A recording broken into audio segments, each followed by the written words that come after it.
So eto, nagtanim tayo kanina, kamuting baging, kamuting kahoy, madra de agua. Itong gabi kahapon, buhay sila kasi lupa to kanina ngayon puro tubig Umapaw na kahit sa pilapil ng ng hituan. Buti hindi pa tayo naglagay ng fry. So lesson learned, dapat mas mataas ang ilalagay na pilapil. So kung may budget tayo, papabag ko natin kahit tatlong 10 by 20 hanggang doon para masarap mag-alaga ng hito. Di makakawala yung laman kasi ito makakawala kung naglagay ilang oras lang yung ulan niya, siguro mahigit 1 oras lang or mahigit 2 oras pala, sorry. Yung mga tindalo natin dyan, native trees, ipil, may ugat na yan. Sana wag mamatay kasi nakababad na sila sa tubig. So pagkatapos ng guring nung Monday, Tuesday, palubog na yung tubig. Pagmula nun di na umulan, umulan ng konti. Eto ngayon, after 5 days, 6 days, umulan na naman ng malakas, kaya umapaw. Sabi ko kanina, pwede na maglagay ng fry, hito na fry. Dahil mahal ang hito sa atin, wala pang nabibili. Sakto sa December yung binabala ko na kanina. Buti na lang walang nagbebenta dito ng hito fry. Di kumalat na sana. Sayang sana yung nilagay. So yun. Ang lesson learned, maglalagay ng mas matas na pilapil, maglalagay ng papalibutan ng net. Yan, pwede maglagay ng hito fry para alagaan ng 5 to 6 months siguro. Pwede ibenta. So ito po, doon muna tayo sa loob kasi kumikidlat-kidlat. So yun, dito sa loob mas mataas siya. Yan. Hindi siya mas mataas dito sa loob ng compound ng mga siguro 5 inches, 5 to 8 inches. So lubog na doon sa kabukiran likod ng bahay. Dito sa loob mataas pa rin, mga 10 inches siguro. Yung swimming pool natin tumas ulit yung tubig.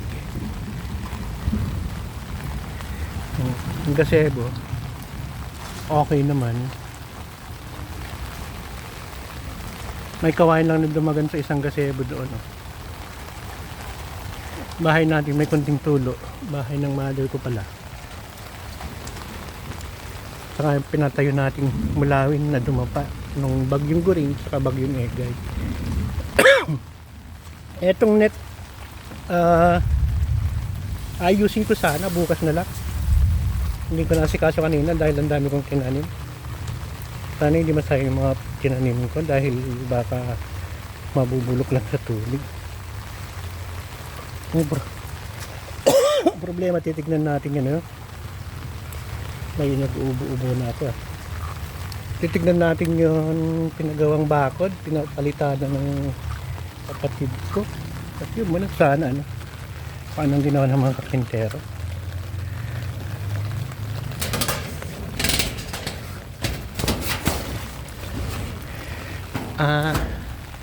Okay naman pala. Lagyan nila ng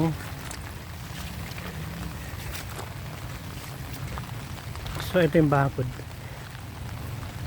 ng babuyan. Bakod ng babuyan yan, napyap. Tapos mga native pig doon. So i-evaluate natin kung anong nangyari. Tapos ng malakas na ambon. So ayun, gumawa sila ng paraan.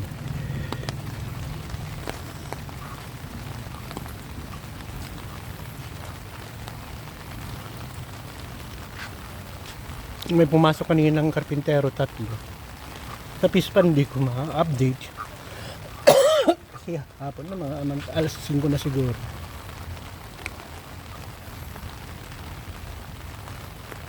Pinalitan na rin ang nakaraan. Matigas na yan. Yung bago yun, doon banda. Yun may takip. Yung bagong highway.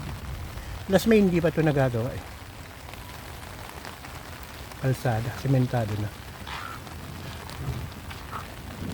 So, update sa babuyan natin.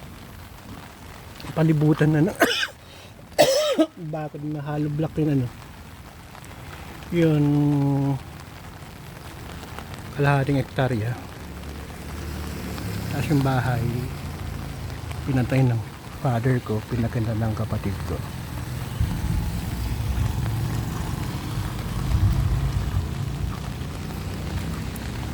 Papunta sa ano yan, sa bayan namin.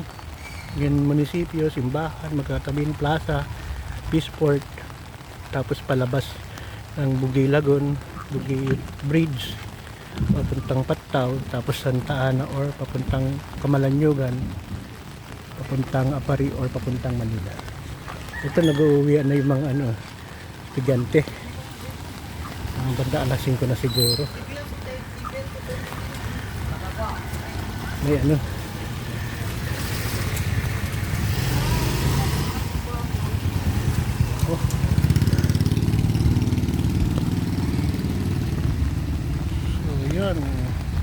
kabataan namin kanila Alex Oclaray dati, pero nasa US na sila. Sila Elmer, si Joy, si Mike Oclaray, sila ng Ludi. Ito sa bahay, loob ng bahay. Lampas 10 inches siguro yung tubig. Sobrang tubig. Pwedeng magalaga ng alimango or hito sa loob. Pero after 3 days siguro mawawala rin yung tubig. Mataas. Ito mababaw dito, banda. Ito malalim na 10 feet, 10 inches pala. Nadiligan yun. Native trees natin, tindalot, saka native ipil, insyabihuga. Diba, yung sasakyan ng kapatid ko hindi na iurong, na ulanan lang. Mga budsay ng mother ko. Ito maganda. Picturean natin. Bantige. For sale daw to, 35,000. Yan sabi ng nanay ko, pampagamot niya kapag nabenta. Ito mga mahilig yan, baka naman. Madami siyang bantige Bantige ulit. Gawa ni Master Rolly. Master siya ng mga bonsai dito sa Bugay, Cagayan. Ito maganda Yan, bagong gawa. Bagong wiring. Umuulan pa niyan So parang ko lang na-appreciate yung ganda niya. Kapag nahulog tong cellphone, di ko alam kung paano. So, yeah.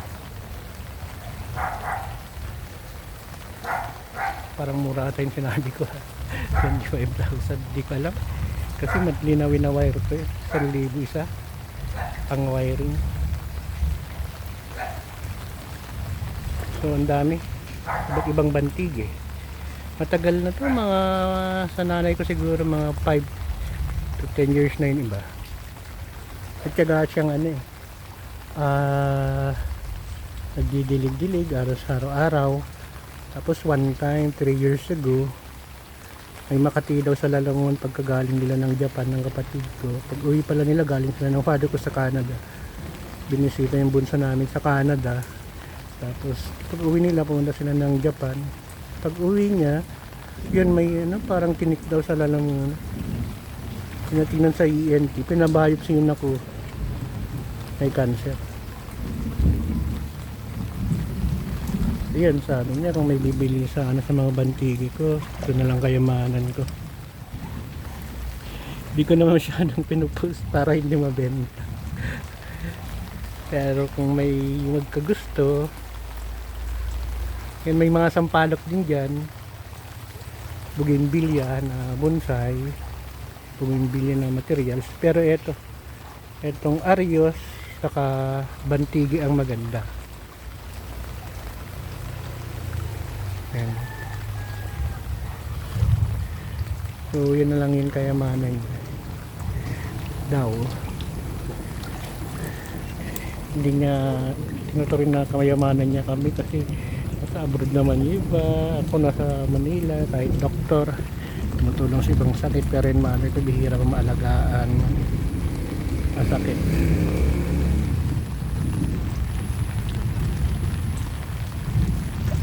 So bye bye po, in-update ko lang kasi pinapasok ng tubig dito sa loob, dati hindi naman, pero nung nagkaroon na ng kalsada, walang kanal, dito na pumupunta yung tubig sa amin.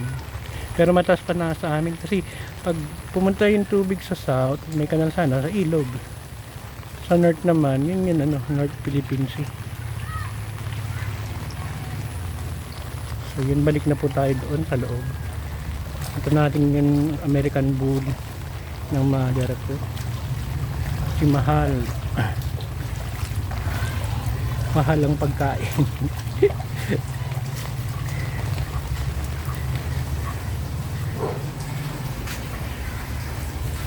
Ayan, si Bernie at si Mahal. Hello! Bye bye po.